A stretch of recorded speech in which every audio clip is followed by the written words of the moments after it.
Hi, I'm Rachel from My Stampin' Haven. Thank you very much for joining me for another YouTube tutorial. Today we'll be making this little Halloween hamburger box. This is done with the new Hamburger Box Bigs XL die from Stampin' Up. This was released in our new annual catalogue. As you can see there's your hamburger box die itself, plus you've also got extra label die cuts too. So we'll be making that one today. Let's get started. So bring your Big Shot over. Now for a Bigs XL sandwich, you need the extended cutting plates, which you can buy separately.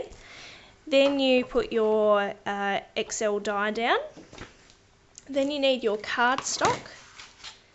Now, if you're doing this from scratch at home, you'll need a piece of cardstock that is an A4 cut down to 14 centimetres or 5.5 inches wide. So lay that down. I'm not cutting the extra labels, I'm just cutting the hamburger box itself. So just lay that down on the die, just where the hamburger box part is. If you've bought a kit from me, you'll find that this stage of the project has already been done. You will have a die cut piece like this in your kit, which is all cut and all ready for you to score and assemble. So the next thing you need on your Big Shot sandwich is the crease pad, which is this one here. So you can buy these separately as well. So lay that on the top. And depending on your Big Shot, you may or may not need the shim that comes with that crease pad. Mine does need it, but you might find yours has enough pressure not to need that shim. So just start pushing that through your Big Shot. Okay, so you should end up with a piece like this. I don't know if you can see the score lines in this. Now with this box we're going to make a few incisions just to make this a bit easier to fold up. There is 3 little score lines there, and the general idea with this box is to fold it along those score lines and just seal it in, but I find it's a little bit difficult sometimes. So what we'll do is go along the box and cut on this score line here. Oops. Cut on that one, then cut on this one, then that one there, that one there, whoops, knocking the camera, that one there, and that one there. So those little flaps will now fold, and it will make it a little bit easier for you to actually put your box together.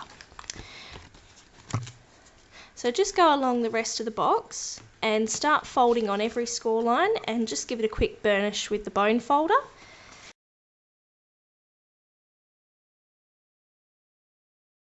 Okay, so that should be nice and folded now.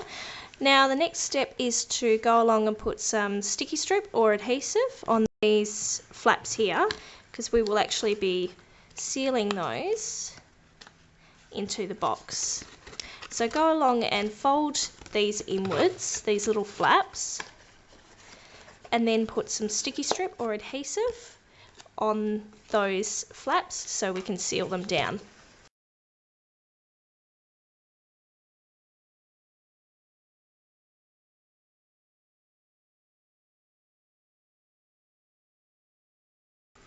So once you've finished sealing that up, you should have a box that looks like this now. So these little tabs here are the bottom of the box, and this is the top of the box. You may not be able to pick it up, but the top of the box has 2 little cuts where when you close the box, these little tabs will go through the cuts and fold over. So we'll just close the box up.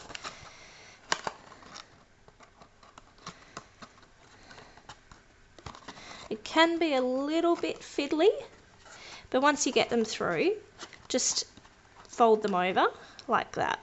Okay, so that's your box done. Of course, you'd want to put your treats or cookies or whatever you're going to put in there. You'd want to do that before you seal the box up. So the next stage of this project, I've put a belly band around it. Now the paper I've used is from the Halloween papers from last year, which is Witch's Brew. Witch's Brew is currently on the clearance rack, so you can still pick it up. It's quite a gorgeous little DSP pack, and I do love using it. So I might have to actually get some more myself. So with your belly band, just push it around. Now you can use whichever side you like or whatever papers. You don't have to use the exact same papers. And just wind it around and seal it underneath the box. Now if you've bought the kit, you'll find that the belly band has a strip of sticky strip on it. Just peel the red backing off the sticky strip and you'll be able to seal up the belly band a little bit easier. So it's starting to look like our project. So next stage is, now for the ribbon, I've used basic black satin ribbon. This is retired, but you could use Tangelo Twist stitched satin ribbon, which is the new In Colour range. You could use that instead.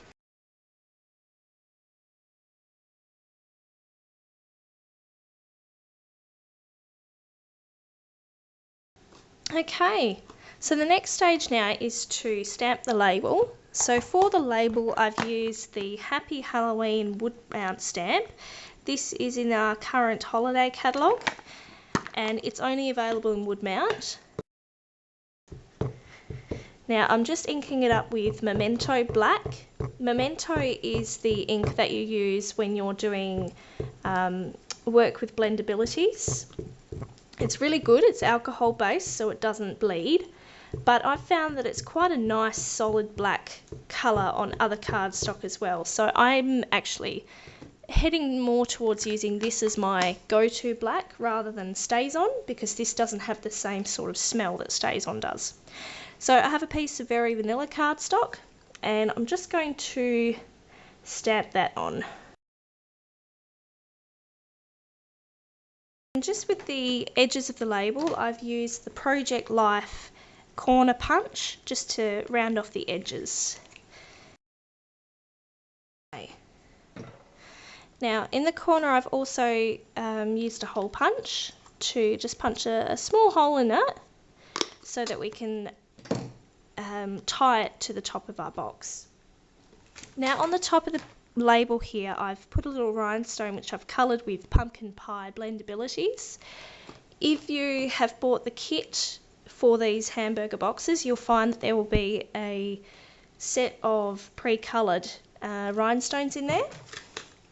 But if you haven't got pre-coloured rhinestones, these are the blendabilities. They're alcohol based. Basically colour anything with them. So pearls, rhinestones, fabric, they even work on fabric. So I'm using the darkest pumpkin pie blendability. And what you want to do is just get one of your rhinestones and just colour it in. Okay, so I've stuck the rhinestone on. I've gone for something a bit different and just stuck it up the top here in the sky.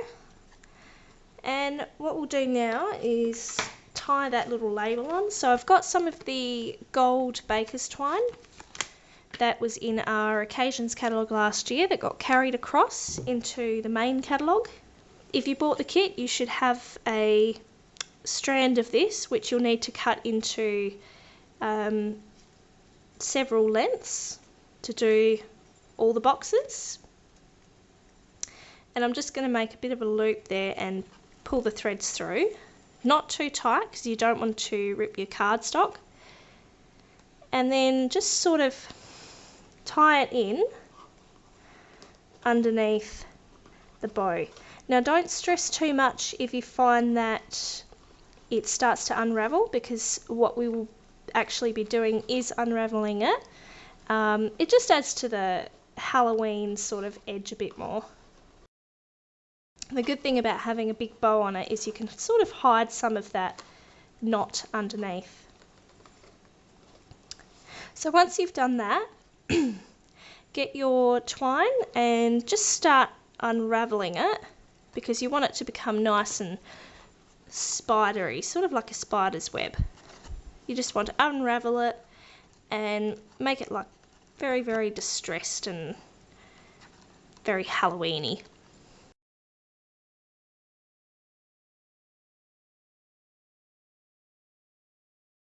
There we have it, your Halloween hamburger box.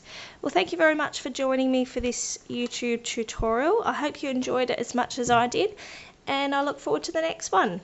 Thank you.